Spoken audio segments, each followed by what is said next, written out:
Right welcome to RTV. ఈ మధ్య అబ్బాయిలు కానీ అమ్మాయిలు కానీ పెళ్లి చేసుకోవాలంటే భయపడే సిచ్యువేషన్కి వచ్చింది ఈ జనరేషన్. ఎందుకంటే ఈ రీసెంట్గా చూసిన మర్డర్ కేసులన్నీ, హనీమూన్ కేసు కాంచి ఇప్పుడు వరకు ఉన్న కేసులన్నీ కూడా పెళ్ళైన కొద్ది రోజులకే ఇంకోళ్ళ మీద ఇష్టం పెంచుకొని కట్టుకున్న భర్తనే చంపడానికి సిద్ధం అవుతా ఉన్నారు. సో ఎందుకంటారు ఈ జనరేషన్ ఇంత వరస్ట్గా మారుతూ ఉంది? ఎందుకంటారు పెళ్ళి అంటేనే భయపడేలా చేస్తూ ఉన్నారు?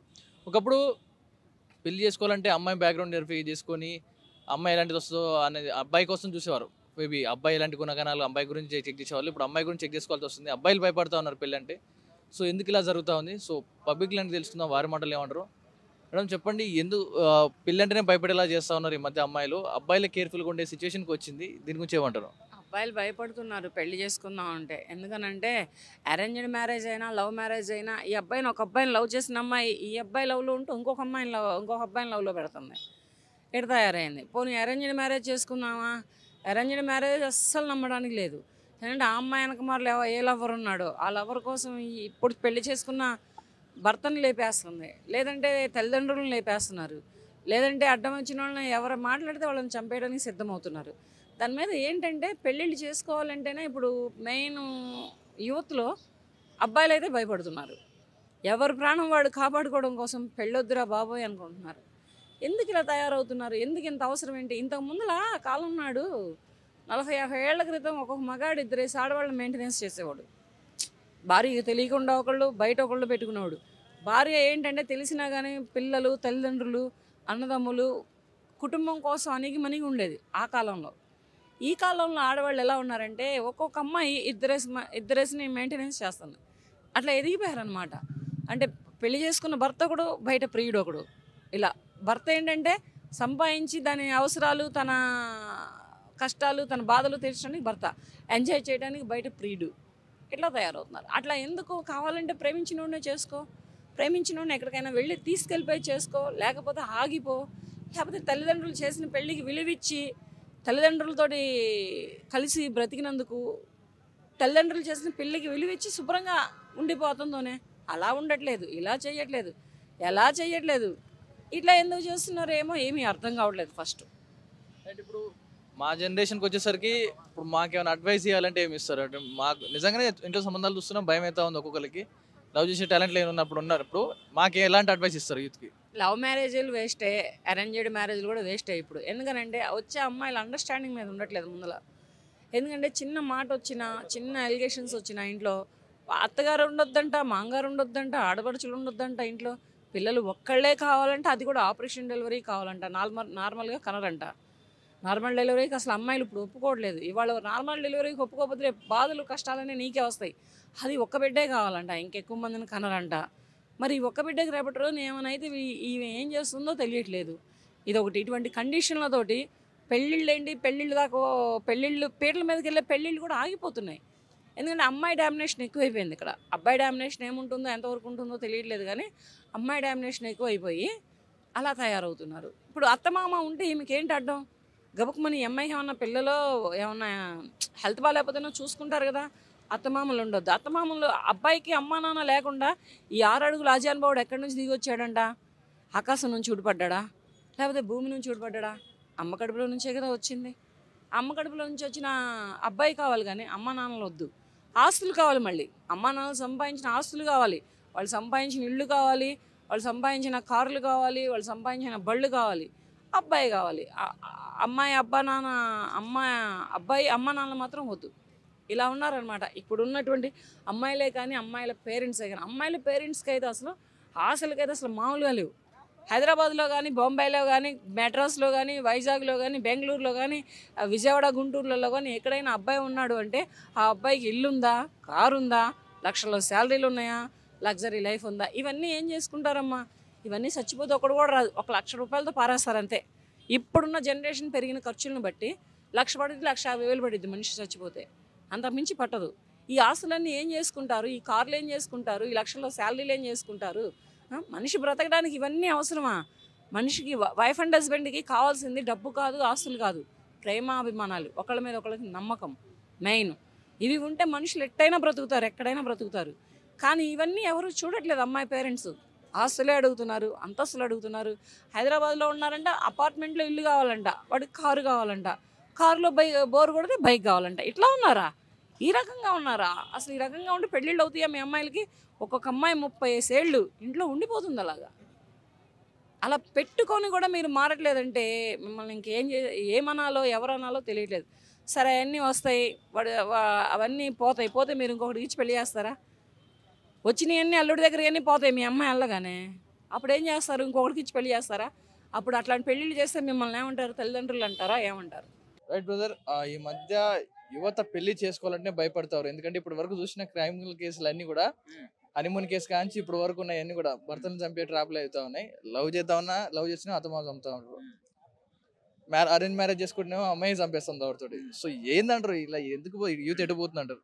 అంటే యాక్చువల్‌గా ఇప్పుడున్న జనరేషన్‌కి అందరూ భయపడిపోతున్నారు. బెంగుళూరులో ఉద్యోగాలు చేసే అమ్మాయిలవని, అబ్బాయిలవని, హైదరాబాద్‌లో ఉద్యోగాలు చేసేవాళ్ళవని అసలు మొత్తం ఎక్కడ చూసినా కూడా పెళ్లి అనగానే వాళ్ళ మైండ్‌లో ఒక నెగెటివ్ థాట్ వచ్చేసింది. పెళ్లి చేసుకుంటే ఈడు చూస్తాడా? దేనితోన్నా ఉంటాడా? ఇంకో సెటప్ పెట్టుంటాడా? అని అమ్మాయికి ఉంటుంది. అబ్బాయికేమో ఇది నేను ఆఫీస్ నుంచి బయటికి వెళ్ళిపోయాక ఇది ఎవరితో చాటింగ్‌లు చేస్తుంది, ఎవరితో మీటింగ్‌లు పెట్టుకుంటుంది, ఎవరికి భోజనం వడ్డిస్తుంది. ఇలా అనుమానాలతోటే కాపురాలు చేస్తున్నారు. ఆ కాపురాలు కొన్ని ఉంటున్నాయి. కొంతమంది అంటే ఇంట్లో పరువుల కోసమో లేకపోతే పెద్దల కోసమో అణిగి మణిగి ఏదో ఉంటున్నారు. ఇంక ఇప్పుడున్న జనరేషన్ చెప్పుకోవాల్సిన అవసరం లేదు. 17 సంవత్సరాలు వస్తే తల్లిని చంపేస్తుంది. హ్మ్. అసలు ఎలా జరుగుతుందంటే నిజంగా Recently ఒక సర్వేయర్ని తీసుకెళ్లిపోయి భార్య పెళ్ళైన నెల రోజులు కూడా దాటక ముందుకే భర్తను చంపించేసింది క్రిమినల్స్ తో. సేమ్ హనీమూన్ కేసులానే జరిగింది మన హైదరాబాద్ లో కూడా. సో ఇలాంటివి చూసినప్పుడు ఏంటంటే యూత్ పెళ్లి చేసుకోవాలంటే ఇంట్లో వాళ్ళు చెప్పినా కూడా అమ్మో నాకు పెళ్లి వద్దు చంపేస్తారని భయపడతారు. సో ఏం అడ్వైస్ ఇస్తారంటారు? నేను అడ్వైజ్ ఇచ్చేది ఏంటంటే, ఒరే మీరు ఒకటే గుర్తుపెట్టుకోండి, పెళ్ళి చేసుకోరా వయసు అయిపోతుందని అనేవాళ్ళకి మీరు చెప్పే సమాధానం ఏంటంటే, వాళ్ళని చేయి పట్టుకొని షాపింగ్ మాల్కి తీసుకెళ్ళండి. అక్కడ బొమ్మలకి డ్రెస్సులు వేసి ఉంటాయి అన్నమాట. ఇగో ఇదే నా పెళ్ళమని చూపించండి. ఇంకా అంతకన్నా మీరు ఏం చేసేది లేదు. ఎందుకంటే బొమ్మను పెళ్లి చేసుకున్నాను నేను చేసుకున్నాను చెప్పచ్చు. ఎందుకంటే ఎలా దరిద్రంగా ఉంది. పెళ్లి చేసుకుంటే నమ్మకాలు లేవండి ఈ రోజున. పాతకాలంలో అసలు చచ్చిపోయేదాకా చెయ్యి అసలు అలా పట్టుకుని అలా ఉండేటోళ్ళు. ముసలోళ్ళు అయిపోయిన 90 సంవత్సరాలు వచ్చినా కూడా ఆ బంధం అలాగే ఉండేది. ఇప్పుడు నమ్మకాలు లేవు. దానికి నేనేం చెప్పడానికి ఏమి లేదు. కానీ ఒకటేంటంటే లవ్ మ్యారేజ్‌లా చూస్తున్నాం ఎలా పెడితే అలా ఉంది. లవ్ మ్యారేజ్‌లు అంటే నమ్మకం లేదు. ఆడెవడో ఫేస్‌బుక్‌లోనో, ఇన్‌స్టాగ్రామ్‌లోనో పరిచయం అయ్యాడు. పోనీ పెళ్లి చేసుకున్నారు, విడిపోయారు అంటే ఒక నమ్మొచ్చు. ఇంట్లో వాళ్ళు సంబంధాలు చూసి పెళ్లి చేస్తుంటేనే చంపేస్తున్నారంటే ఏ రేంజ్‌లో ఉంది. కానీ వీళ్ళన్నిటికీ కారణం ఫోను. ఆ ఫోనే లేకపోతే అసలు ఈ చావులు ఉండవు. ఆ ఫోన్ వల్లే ఈ చావులు ఇలాంటి క్రైమ్ మెంటాలిటీ వస్తుంది వాళ్ళకి. అంటే ఏంటంటే అండి ఎందుకంటే నిజంగా మీరన్న ఫోన్ అనేది గుర్తొచ్చింది. అప్పటి వరకు కాపురాలు చేస్తున్నారు, పిల్లలు పుడుతున్నారు, అంత బాగానే ఉంటుంది. సడన్ గా గెట్ టుగెదర్ పార్టీలో కలిసినప్పుడు కానీ ఏదో పాత పరిచయాలు అట్లా క్లిక్ అయినప్పుడు లేదా ఆన్లైన్ పరిచయాలకే కట్టుకున్న భర్తను చంపేదాకా వస్తున్నారు. నిజంగా అంత ఇంపాక్ట్ చూస్తుంది సోషల్ మీడియా. సోషల్ మీడియా వల్లే కదా! మెయిన్ ఇన్‌స్టాగ్రామ్ వల్ల చాలా నాశనం అయిపోతున్నారు పిల్లలు. చాలామంది. ఇప్పుడు మామూలుగా యువత ఏం చేస్తుంది బెట్టింగ్‌లు ఆడుతున్నారు. వీళ్ళు ₹1,00,000 పెడుతున్నారు. 50,000 పెడుతున్నారు. వాడి కేటగిరీ బట్టి ₹1,000 పెడుతున్నాడు. ఈ 1000కి 1000 తీద్దామని చెప్పి ఇంకో 1000 అప్పు తెస్తున్నాడు. 50,000కి 50,000 తీద్దామని ఇంకో 50,000 పెడుతున్నాడు. 1,00,000 అవుతుంది. ఇంకో 1,00,000 తెస్తున్నాడు. అప్పటికి ఆడికి మైండ్ బ్లాక్ అయిపోయి పురుగుల మందు తాగేయడం, లేదా రైలు పట్టాల కింద పడిపోవడం ఇయే చేస్తున్నారు. కానీ దీని అన్నిటికీ కారణం ఆ ఫోను. ఈ ఫోన్‌లో ఆ గేమ్ ఆడడం వల్లే కదా ప్రాబ్లమ్ అవుతుంది. భర్త బయటికి వెళ్ళగానే ఈవిడ ఎవడో ఒకడో రిక్వెస్ట్ పెడుతున్నాడు. ఏంటని చూస్తుంది. ఆడు పులిహార బాగా కలుపుతున్నాడు.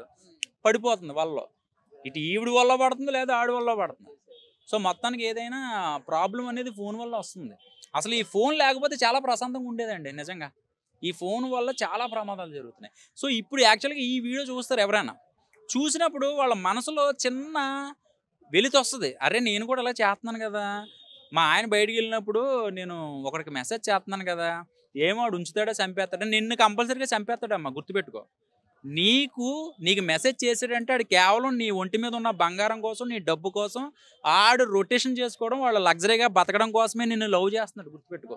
నిన్ను ప్రేమిస్తున్నానని చెప్పి నమ్మిస్తున్నాడు తప్ప, నిజంగా ప్రేమించేవాడు నిన్ను కట్టుకున్న భర్త తప్పి ఇంకెవరు కాదు.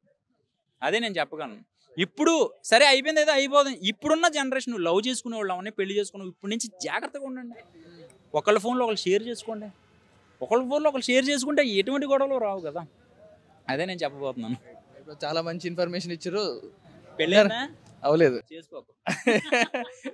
మంచి ఇన్ఫర్మేషన్ ఇచ్చారు. ఫోన్ వల్ల అంత పోతుందంట నిజమే. మరి కొంతమందితో మాట్లాడే ప్రయత్నం చేద్దాం. బ్రదర్ రైట్, మీకు పెళ్ళైందా? ఎందుకండి ఇప్పుడు ఉన్న సమస్యలు సరిపోవా మళ్ళీ పెళ్లి చేసుకుని కొత్త సమస్యలు ఏర్పాటు చేసుకోమంటారేంటి? అంత భయం ఎందుకు చూపించింది మీకు? పెళ్లి అంటే భయపడాల్సిన అవసరం అంటే ఇది వరకు పెళ్ళిళ్ళు అంటే ఎవరో సెట్ చేసేవారండి పెద్దోళ్ళు గట్రానే. అవి లైఫ్ లాంగ్ ఉండే స్పాన్. అంటే ఇప్పుడు మనకి ఎలాగంటే ఒక పెళ్లి చేసుకున్నారంటే నిండు నూరేళ్ళ సావాసం అంటారు కదా, అలాగుండి ఇది వరకు పెళ్ళిళ్ళు. ఇప్పుడు అలా లేవండి. ఆ అమెరికా వెర్షన్ ఇక్కడ కూడా వచ్చేసింది. మీరు పెళ్లి చేసుకున్న తర్వాత ఒక 4 సంవత్సరాలు 3 సంవత్సరాలు కలిసి ఉన్నారు, తర్వాత విడిపోతున్నారు.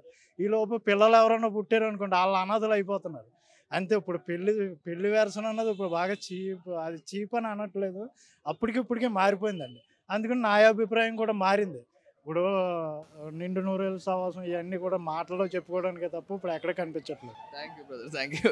రైట్, విన్నారు కదా పబ్లిక్ రియాక్షన్ ఎలా ఉందో. ప్రతి ఒక్కరి మాటలో కూడా భిన్న అభిప్రాయాలు వస్తూ ఉన్నాయి. కొంతమంది పెళ్ళంటే భయపడతారు, ఇంకొంతమంది అయితే బొమ్మని చేసుకుంటే బాగుంటుంది అంటారు, ఇంకొంతమంది లవ్ మ్యారేజ్ చేసినా తమ్మని చంపేస్తారు, లేకపోతే అరేంజ్ మ్యారేజ్ చేసుకుంటే అమ్మాయి చంపేస్తూ ఉంది. సో వీటన్నిటికి కారణం ఏంటి అంటే ఇంకొక పర్సన్ చెప్పింది ఏంటంటే మొబైల్. ఆ మొబైల్ వల్లనే ఇవన్నీ సమస్యలు వస్తున్నాయి అంటారు. సో ముమ్మాటికి అది నిజమే అనిపిస్తుంది. మొబైల్ వల్లనే, ఈ సోషల్ మీడియా ఇన్ఫ్లెక్షన్ వల్లనే ఇవన్నీ కూడా జరుగుతూ ఉన్నాయి. అసలైన తొలి వెలుగు. ఫాలో వాట్సాప్ @తొలి వెలుగు official.